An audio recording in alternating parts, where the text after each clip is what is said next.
Hi, this is Cecil, and this is the second in a two-part series that deals with the stretch of road between Madison Junction and Old Faithful. Those of you who've listened to several of these Yellowstone podcasts or who have seen a number of our virtual Yellowstone tours on our YouTube channel will know that the roads through Yellowstone make up a massive figure of eight. And it would be helpful, in order to get a better understanding of what I'm talking about, to have a look at a map of the relevant section of Yellowstone while you listen to this podcast. There are two ways you can do this. Either go to Google Maps and enter Old Faithful as your ending destination and start at the Lower Geyser Basin. Alternatively, go to YouTube and you can put in there Yellowstone podcasts, click enter, and the first one that generally comes up is a Yellowstone podcast that deals with the TV series, and then the second one and maybe the third one will be our Yellowstone podcasts. You can recognize it by the red words at the bottom saying Yellowstone podcast. Anyway, assuming that most of you are now looking at a map, if we take a look at the lower loop of Yellowstone, so once again the roads through Yellowstone make up a massive figure of eight, and we divide the roads into two loops for the purposes of our Yellowstone tours. So once again, if you're looking at a map, we'll take a look at the lower loop of the park, the southwest corner of the lower loop, so towards the bottom on the left hand side. And in the first of this particular series, I started at Madison Junction and went as far as the Lower Geyser Basin. You see, the stretch of road between Madison Junction and Old Faithful has just got so much to offer. I was going to do it in one podcast, and then I realized it could take almost an hour just to touch on the surface. So I divided them into Madison Junction to the Lower Geyser Basin, and then this one here, which is the Lower Geyser Basin to Old Faithful. And if you are watching on YouTube, or if you have got a map out, let's zoom in and take a look at the stretch of road between the Lower Geyser Basin and Old Faithful. There are three main geyser basins in this part of the park. They are the Lower Geyser Basin, the Midway Geyser Basin, and the Upper Geyser Basin. The Upper Geyser Basin is where Old Faithful is. And I'm going to start now at the Lower Geyser Basin, so I'm going to zoom in a little bit more. And for those of you who've listened to or watched the first half of the series, if you like, when I stopped at the Lower Geyser Basin, I did talk you through Firehole Lake Drive as well, which is well worth a visit. So we'll now continue off to the southwest, and we get to the Midway Geyser Basin. Now we'll notice that Google Maps doesn't really describe it as the Midway Geyser Basin for whatever reason, but you can see where it says Grand Prismatic Spring Parking Lot, and that is where the Midway Geyser Basin is. The Midway Geyser Basin contains one of Yellowstone's most iconic sites, if not the most iconic site in all of Yellowstone, namely Grand Prismatic Spring, which is this marvelous pool. It's just so brilliantly colored with the bright blues in the middle, and then the greens, the yellows, the oranges, and the reds as you get towards the edges.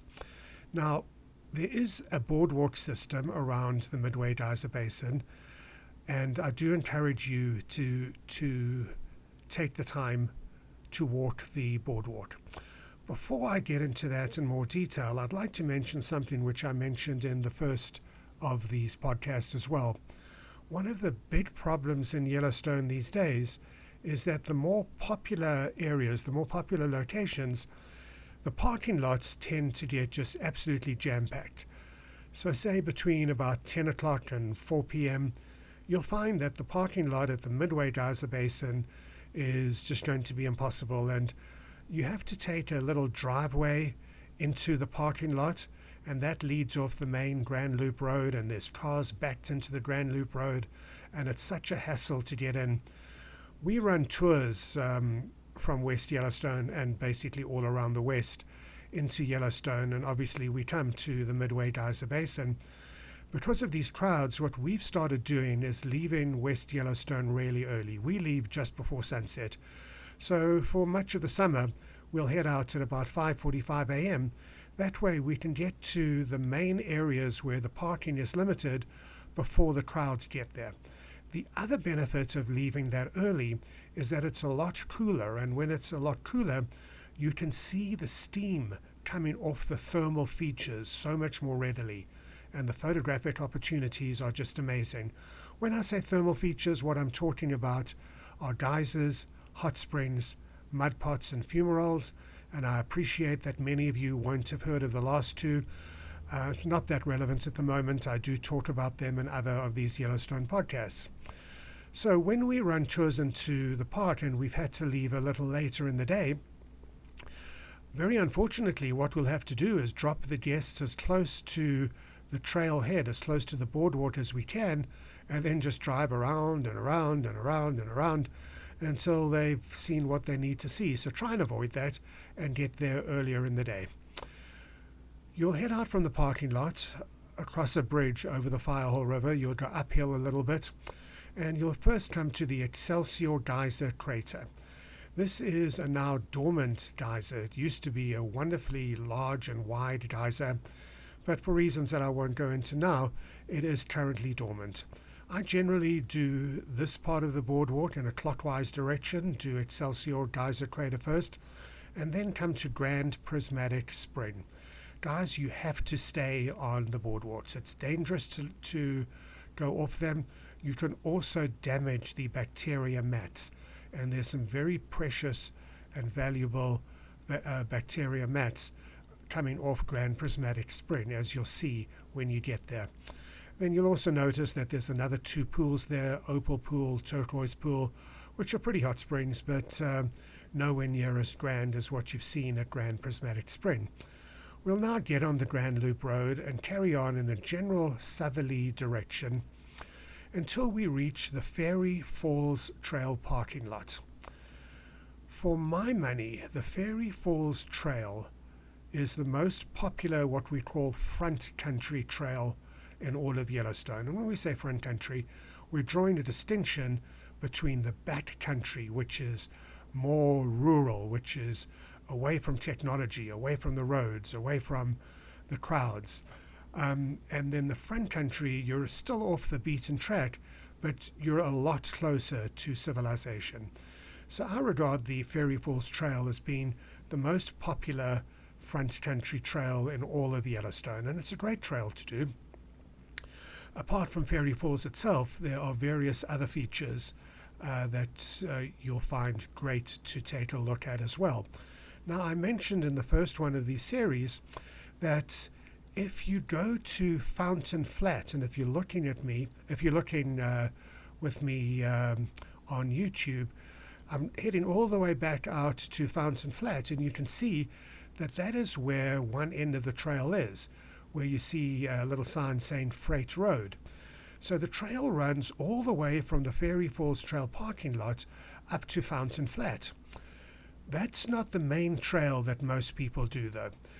Most people have a destination of either Fairy Falls itself or the Grand Prismatic Spring Overlook. Once again, you need to try and get to the parking lot reasonably early because it does fill up. The Park Service did extend it a couple of years ago, but even with that extension, it still gets absolutely jam-packed. So you'll hop on the trail, you'll go over the Firehole River. Once again, take your bear spray with you, please. You'll continue along the trail. You'll see some signs saying, number 1, beware of bears. Number 2, you're entering the Midway Geyser Basin. And then you'll get to this really cool overlook of Grand Prismatic Spring. If you've ever wondered where those pictures come from of Grand Prismatic Spring from up high, well, this is where they do come from. I mentioned that we have virtual Yellowstone tours of all these areas as well. And I'm now on our virtual Yellowstone tour site for those of you who may be following along with me. And I'm going to go to the Grand Prismatic Spring Overlook Trail. You click on it, It'll take you to YouTube, and then you can actually see the trail that you're going to do. I filmed all of it, and if you go through it, you'll see that there are those great overlooks of Grand Prismatic, which I mentioned to you. So you can actually see ahead of time what the trail has to offer. Anyway, to get back to the map, the Park Service very kindly a few years ago put in a trail up that little hill. In the old days, what we used to do was just clamber up the hill over the rocks and over the tree trunks and whatnot, and we could get a lot higher up than you can get now. But the trail that the Park Service has put in still gets about a third of the way up. There's this great platform. It's a lot easier to get there than used to be the case. And as you saw in that video a moment ago, you have some great views. Then if you get back on the trail, continue north. If you're looking on the map, you can see a dotted line which runs off to the left or off to the west. And that eventually is going to get us to Fairy Falls. Fairy Falls is the tallest front country waterfall. I've never been particularly enamored of it because it's always so grey and gloomy because of the way it's oriented towards the sun. It really doesn't get much in the way of sunlight, but people find it really, really popular. But what I really like is a new trail that was put in from Fairy Falls to Imperial Geyser. The bacteria mats that came off Sapphire Pool at Biscuit Basin used to be my favorite bacteria mats in the park until I discovered Imperial Geyser. The bacteria mats that come off Imperial Geyser are just so stunning. The whole pool around Imperial Geyser is so beautiful. You've got this geyser, it's a pretty small geyser, it's only about 15 feet or so, but it erupts pretty often. And the pool around it is so blue, and the bacteria mats are like shades of green and yellow and this rust color orange. So take a look for the trail that runs from Fairy Falls to Imperial Geyser. Once again, go to virtualyellowstonetours.com, and we do have that trail there as well. We have it on several of our videos, one that goes to Fairy Falls and to Imperial Geyser, and another one that just goes from Fairy Falls itself to Imperial Geyser. So for some reason I don't see it listed. There must be a programming error, but I'll make sure that it does get put back in there. But that is a trail that, for my money, is well worth doing. The trail across from Fairy Falls to Imperial Geyser can be a little difficult to find. I do explain it in a lot more detail in another one of our Yellowstone podcasts, which you can see where you download podcasts or on YouTube. Let's now head back to the Fairy Falls parking lot and continue around the Grand Loop Road. We're going to continue south, and we're going to come to the Upper Geyser Basin area, which is where Old Faithful is, but there's so many other things to see there apart from Old Faithful itself. Now, I mentioned that there are three main geysers in this part of the park: the Lower Geyser Basin, the Midway Geyser Basin, and the Upper Geyser Basin. Between the Midway Geyser Basin and the Upper Geyser Basin, there are two smaller geyser basins that are really, really cool. One of them is Biscuit Basin, and you may remember that I mentioned Sapphire Pool a short while ago. Well, that is where Sapphire Pool is at Biscuit Basin. Once again, you'll park in the parking lot, make your way along the boardwalk across the Firehole River, and there are some great pools here. You've got Black Opal Pool. If you're looking at the map, then you can't quite see it. I'm zooming in. There's Black Diamond Pool as well. Both of them are great. Then you've got Sapphire Pool and any number of other thermal features as well. I'm going to get back to this in a moment, but at the tail end of Biscuit Basin, you'll see that there's a trail that comes off Biscuit Basin to the Continental Divide Trail. And I'm going to talk about that in a moment. So let's get back to the Grand Loop Road, and I'm going to zoom out on the map for anybody who is watching this.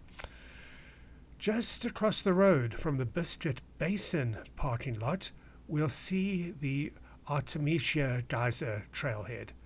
This is a wonderful little trail that has so many thermal features on it, and the beauty of it is it brings you right out at Morning Glory Pool, for those of you who know the area. And I'm not going to go into this in a lot of detail on this podcast. I'll do it in a lot more detail in one of our Upper Geyser Basin podcasts.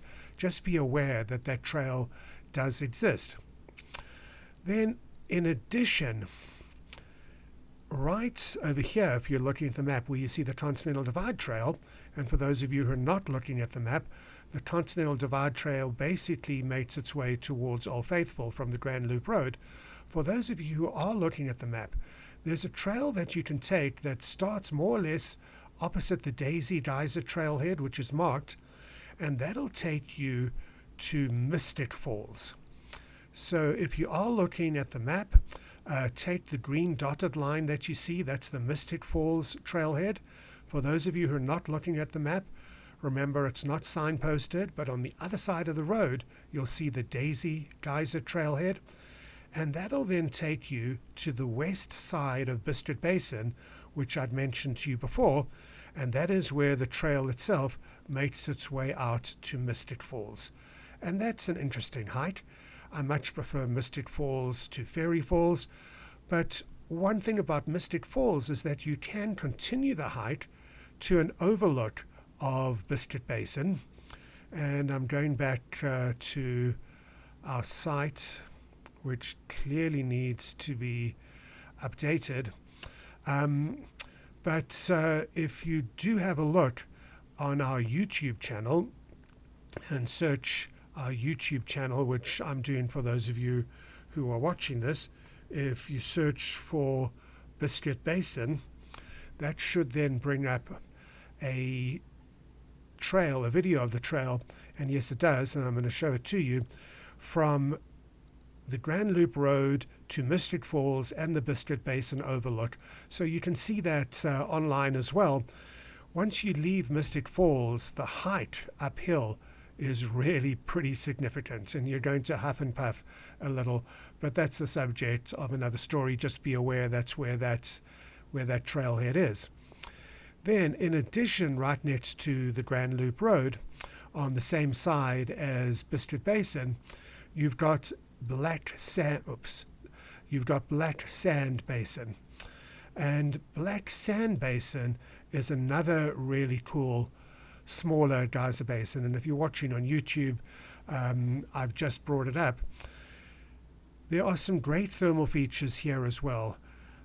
Handkerchief pool, which I talk about, which you can't really see that much the way that you used to in the old days. But in the old days, people used to throw their handkerchiefs into handkerchief pool. It was like as big a tourist attraction as Old Faithful, and they'd be whipped around in the thermal feature, and they'd come out clean. So there's some great thermal features there. Sunset Lake, Rainbow Pool, and Emerald Pool. Emerald Pool actually used to be the name of this geyser basin in the old days, the Emerald Geyser Basin, but that's also another story. Let's get back on the Grand Loop Road, and we can then see that the road to Old Faithful leaves the Grand Loop Road, and then you get to the Old Faithful area itself. There is so much to see and do at Old Faithful, and I do go through this in a lot more detail in our Upper Geyser Basin podcasts and in our Upper Geyser Basin virtual Yellowstone tours. Guys, remember, if you're looking for a Yellowstone tour, please check out our site, yellowstonetours.net. That's yellowstonetours.net if you need a motel. Our motel in West Yellowstone can be seen at westYellowstoneLodge.com. That's westYellowstoneLodge.com. And you can see all of our virtual Yellowstone tours at virtualyellowstonetours.com. Thank you so much for joining me on today's podcast.